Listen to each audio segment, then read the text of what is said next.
அகில இந்திய பாரதிய ஜனதா கட்சியின் தலைவர் அமித்ஷா திருச்சி வந்திருக்கிறார். சற்று முன்னர் பாஜக வேட்பாளர்களை சந்தித்து கலந்துரையாடிய அவர் இன்று மாலை திருச்சியில் நடைபெறவுள்ள பொதுக்கூட்டத்தில் பேசி வருகிறார். தற்பொழுது அவர் செய்தியாளர்களை சந்தித்து வருகிறார். அதன் நேரடி காட்சிகளை பார்க்கலாம். ஹிந்தியிலே பேசுகிறேன், அதை நண்பர் ராஜா உங்களுக்கு தமிழிலே மொழிபெயர்ப்பார். सबसे पहले तमिल नववर्ष के लिए आप सबको और आपके माध्यम से तमिलनाडु की जनता को अग्रिम बधाई और बहुत बहुत शुभकामनाएं. முதலில் தமிழ் புத்தாண்டிற்காக உங்களுக்கும் உங்கள் மூலமாக தமிழ் மக்களுக்கும் நான் புத்தாண்டு வாழ்த்துக்களை தெரிவித்துக் கொள்கிறேன்.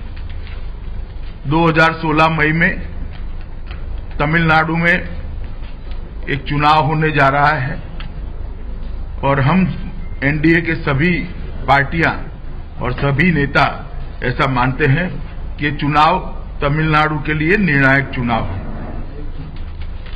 மே 16ஆம் தேதி தமிழகத்திலே தேர்தல்கள் நடக்க இருக்கின்றன. தேசிய ஜனநாயக கூட்டணியாக நாம் தேர்தலை அணுகிறோம். இந்த தேர்தல் மிக தமிழகத்திற்காக மிக முக்கியமான ஒரு தேர்தலாக இருக்கும் என்று நாம் நம்புகிறோம். 50 साल से तमिलनाडु में डीएमके एआईडीएमके डीएमके इस तरह से शासन परिवर्तित होता रहा है. 50 ஆண்டுகளாக திமுக அதிமுக திமுக என்று தொடர்ந்து மாறி மாறி இவர்கள் ஆட்சியிலே இருந்து வருகிறார்கள். तमिलनाडु की जनता ने आज तक 50 साल से किसी को चुनने का काम नहीं किया है, सिलेक्ट करने का काम नहीं किया है, हमेशा निकालने का काम किया है और निकालने के कारण दूसरा आ गया है. தமிழகத்திலே மக்கள் யாரை தேர்ந்தெடுக்க வேண்டும் என்று அவர்கள் தேர்தலிலே தீர்ப்பளிப்பதில்லை. யாரை வெளியேற்றணும்னு நினைச்சு வாக்களிக்கிறார்கள். அதன் காரணமாக மற்றொருவர் தேர்ந்தெடுக்கப்படுகிறார்.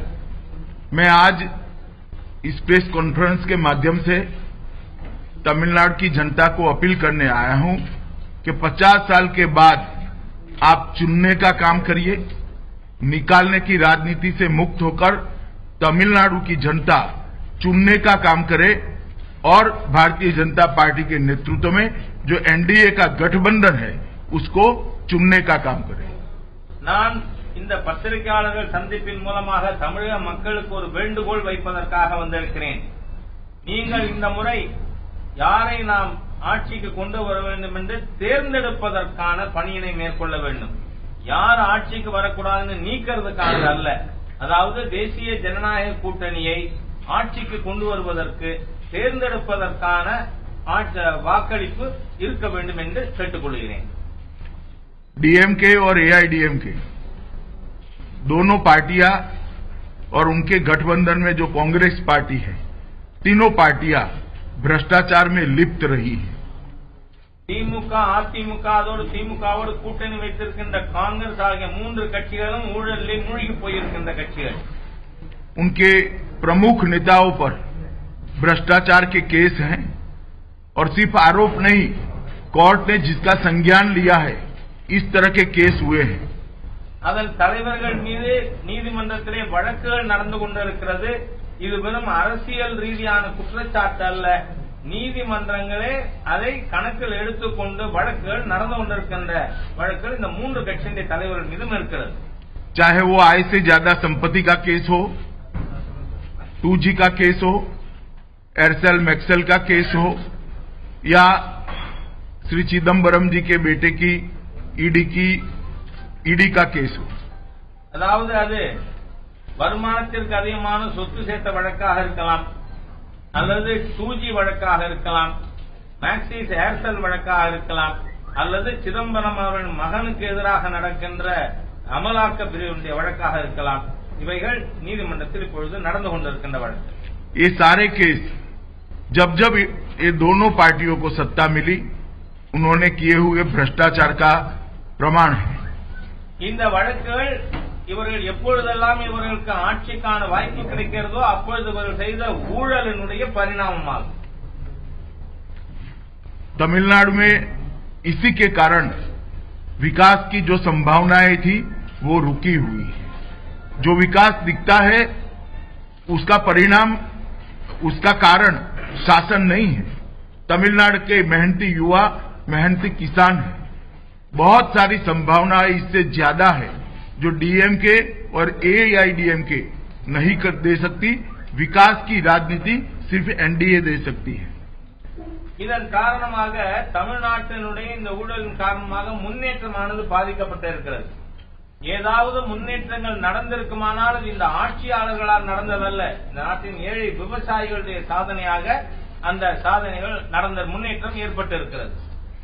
भारतीय जनता पार्टी की नेतृत्व में जो एनडीए की सरकार केंद्र में चल रही है, उसने 2 साल में देश के विकास के लिए कई सारी योजनाएं दी हैं और वो योजनाओं को नीचे लागू कराने में भी तमिलनाडु में हमें तकलीफ आ रही है। हमारे ऊर्जा मंत्री यहां बैठे हैं। उदय योजना के बारे में देश भर के बहुत सारे राज्यों ने एग्रीमेंट कर लिया, मगर तमिलनाडु आगे नहीं आया। हर घर में बिजली पहुंचे, हर गांव में बिजली पहुंचे, इसके लिए एक सहायता देने के लिए योजना बनी है, जिससे कि डिस्कॉम्स का काम सुचारू रूप से जारी रह सके। उसके लिए भी तमिलनाडु सरकार आगे नहीं आ रही है। மத்தியிலே இருக்கின்ற மோடி அவர்களுடைய அரசாங்கமானது பல்வேறு சாதனைகள் புரிந்திருக்கிறது. ஆனால் அந்த மாதிரி சாதனைகளை தமிழகத்திலே மக்களுக்கு கொண்டு செலுத்துவதில் கூட சிரமங்கள் ஏற்பட்டிருக்கிறது. இங்கு நம்முடைய எரிசக்தித்துறை அமைச்சர் இருக்கிறார். உதய் திட்டத்தின் மூலம் பல்வேறு மாநிலங்களிலே மிகப்பெரிய அளவிலே மக்களுக்கு பலன் கிட்டியிருக்கிறது. ஆனால் அம்மாதிரியான திட்டத்தை கூட இங்கு செயல்படுத்துவதிலே மத்திய அரசாங்கத்திற்கு சிரமங்கள் ஏற்பட்டுக் கொண்டிருக்கிறது.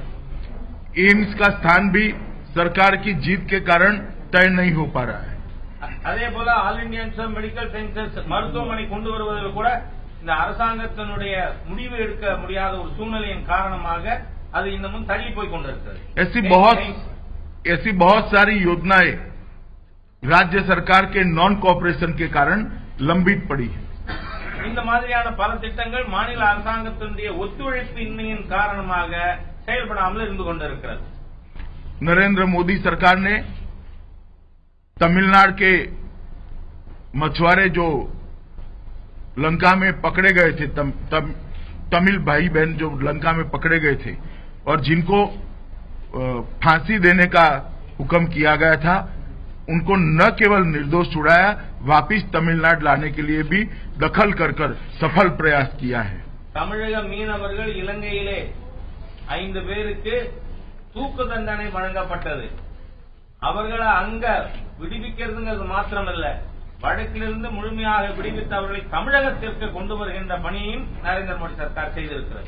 पहली बार सालों के बाद तमिल मछुआरों को गोलीबारी का सामना नहीं करना पड़ रहा है।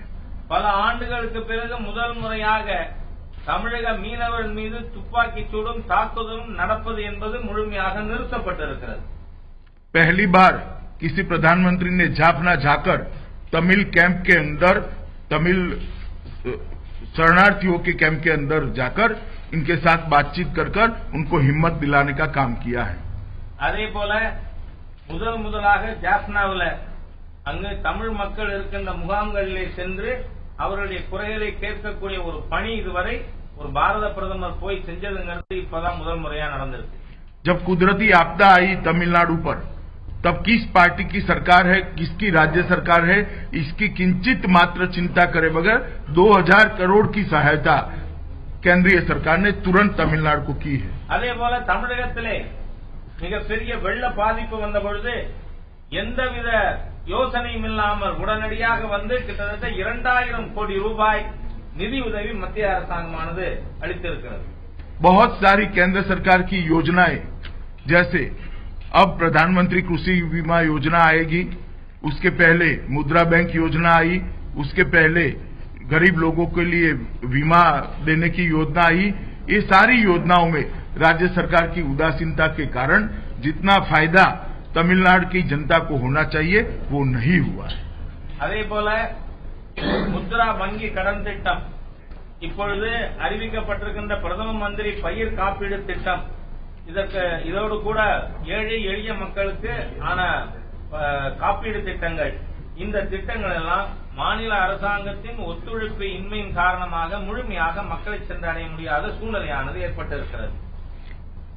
मित्रों, गत लोकसभा चुनाव में एनडीए गठबंधन को 19.5% वोट मिले थे और उस वक्त त्रिकोणीय जंग था।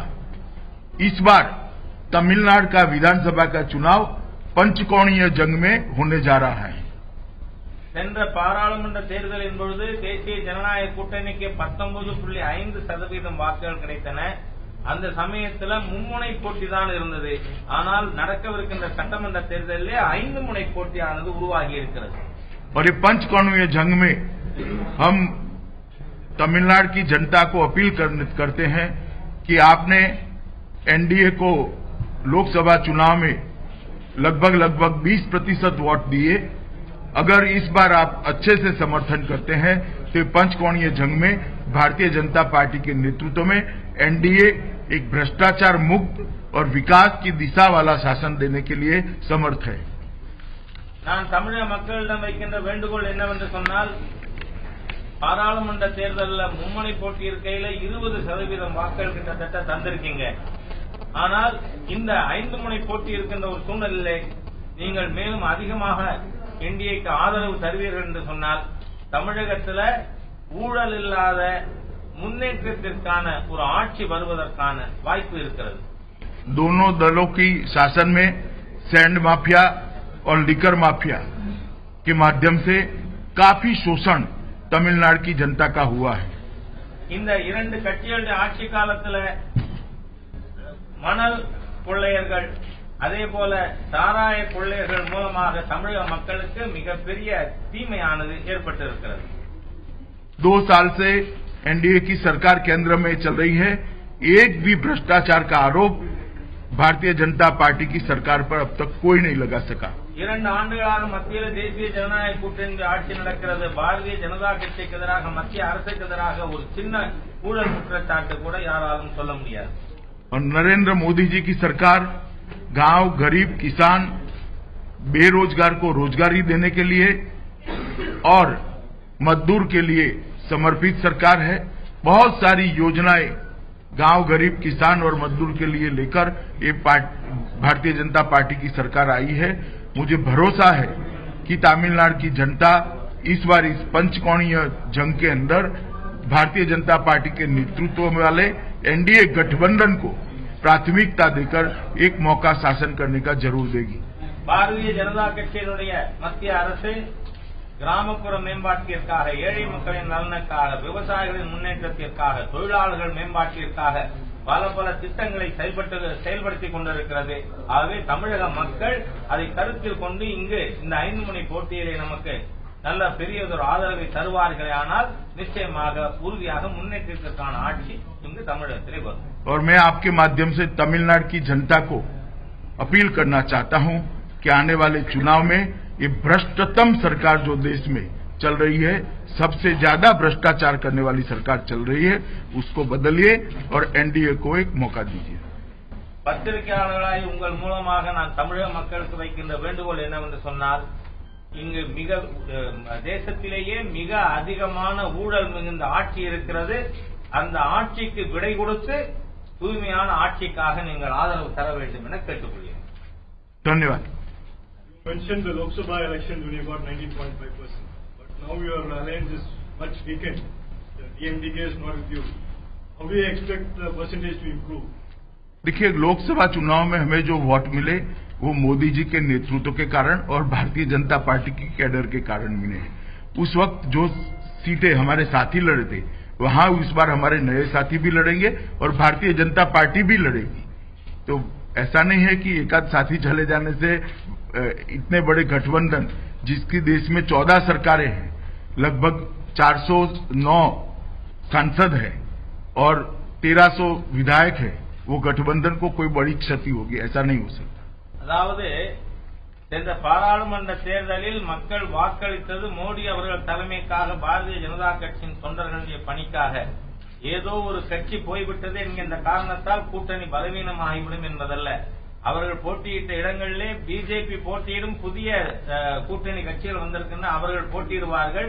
அதனால கிடைச்ச அந்த ஓட்டை விட அதிகமா நமக்கு கிடைக்கும். நாட்டுல 409 பாராளுமன்ற உறுப்பினர்களும் 1300க்கும் மேற்பட்ட சட்டமன்ற உறுப்பினர்களும் 14 மாநில ஆளுகின்ற ஒரு கட்சி ஏதோ ஒரு கட்சி வெள்ள போச்சுங்கிறதுக்காக அந்த கூட்டணி பலவீனப்படாது. When are you going to provide justice for the people of Tamil Nadu, the vexed Kaveri water issue? Both the Congress government or the present government is being all along betrayed the people of Tamil Nadu. नहीं, जब अटल जी की सरकार थी तब भी हमने Tamil Kaveri water issue के लिए इनिशिएटिव लिया था और भारतीय जनता पार्टी की नरेंद्र मोदी सरकार की भी नीति है कि सभी राज्यों को साथ में लेकर एक बार सहमति बनाकर करना। कर्नाटक के राज्य से जब भी इसमें सहयोग मिलेगा और बातचीत जारी ही है तो तुरंत ही इस पर हम इस दिशा में काम करेंगे, मगर मल्टी स्टेट जो डिफरेंसेस है उसको सॉल्व करने के लिए आम सहमति बननी बहुत जरूरी है. அதாவது வாஜ்பாய் அவருடைய ஆட்சி காலத்திலே இதற்கான முயற்சிகள் துவங்கப்பட்டது. இப்பொழுதும் பிரதமர் அவர்கள் பேசிக் கொண்டிருக்கிறார்கள். பல மாநிலங்கள் சம்பந்தப்பட்ட பிரச்சனைகள் வரும்பொழுது பேசி கருத்தொற்றுமை கொண்டு வர வேண்டியது அவசியமாகும். ஆகவே அரசாங்கம் முயற்சிகள் மேற்கொண்டு வருகிறது. At least to establish a Kaveri management, Kaveri regulator authority. That is a charge put against you by the state government that you have finally betrayed the Tamil Nadu people on CM. DMK अब सुन लीजिए, DMK और AIADMK दोनों ने कभी न कभी कांग्रेस का साथ दिया है. 10 साल तक कांग्रेस की सरकार थी. कर्नाटक में हमारी सरकार नहीं है, कांग्रेस की सरकार थे. क्या किया उन लोगों ने? उनको तो हमारे पर आरोप करने का कोई चांस ही नहीं है, कोई अधिकार ही नहीं है. वो जरा भी हम पर आरोप नहीं कर सकते क्योंकि उनकी समर्थन वाली सरकार 10 साल चली और कर्नाटक में भी कांग्रेस की सरकार चली. அதாவது திமுக அதிமுக இவர்கள் காங்கிரஸோடு கூட்டணி பலமுறை வைத்தார்கள். 10 ஆண்டு காலம் ஐக்கிய முற்போக்கு கூட்டணி ஆட்சி இருந்தது. அப்ப கர்நாடகத்திலும் பிஜேபி ஆட்சி இல்ல. அப்ப இந்த தீர்க்கிறதுக்கு அவர்கள் யார் தடுப்பது? ஆகவே இந்த கட்சிகளுக்கு பாரதிய ஜனதா கட்சிக்கு எதிராக குற்றம் சாட்டுவதற்கு எந்த விதமான அதிகாரமும் கிடையாது. Regarding this Uday scheme, CM had given us a proper explanation 2 days back saying it had problems regarding FRBM guidance as well as quarterly revision of the power tariff. She is actually putting a question whether is it a pro-people measure. Okay. Piyush भाई explain करेंगे आप. Well, I can give you so many explanations that you'll have to spend the whole afternoon. But in brief, Uday helped every consumer of the country, 125 crore citizens of India will benefit because of Uday, except now states like Tamil Nadu who refuse to join. In Uday, not a single provision is there which will affect the consumers of Tamil Nadu. Every effort is made to save money, and one scheme, Uday alone, will save 22,000 crore rupees of Tamil Nadu people in the next 3 years. But the arrogancy of this government. Bharatiya Janata கட்சியின் வேட்பாளர்கள் அறிமுக கூட்டம் திருச்சியில் இன்று நடைபெறுகிறது. இக்கூட்டத்தில் பாஜக தேசிய தலைவர் அமித்ஷா பங்கேற்று வேட்பாளர்களை அறிமுகம் செய்து வைத்து உரையாற்றவிருக்கிறார். இதில் கலந்து கொள்வதற்காக திருச்சி வந்துள்ள அமித்ஷா செய்தியாளர்களை சந்தித்தார். செய்தியாளர்களின் சந்திப்பின் போது மத்திய இணையமைச்சர் பொன் ராதாகிருஷ்ணன், தமிழக பாஜக தலைவர் டாக்டர் தமிழிசை சவுந்தரராஜன், பாஜகவின் தேசிய செயலாளர் ராஜா ஆகியோர் உடன் இருந்தனர். தமிழ் புத்தாண்டு வாழ்த்துக்களை தெரிவித்துக் கொண்ட அவர் வரவிருக்கும் சட்டமன்ற தேர்தலில் தேசிய ஜனநாயக கூட்டணி ஆட்சி அமையும் வகையில் வாக்களிக்க வேண்டும் என்றும் வேண்டுகோள் விடுத்தார். அதன் நேரடி காட்சிகளை நாம் திரையில் பார்த்தோம்.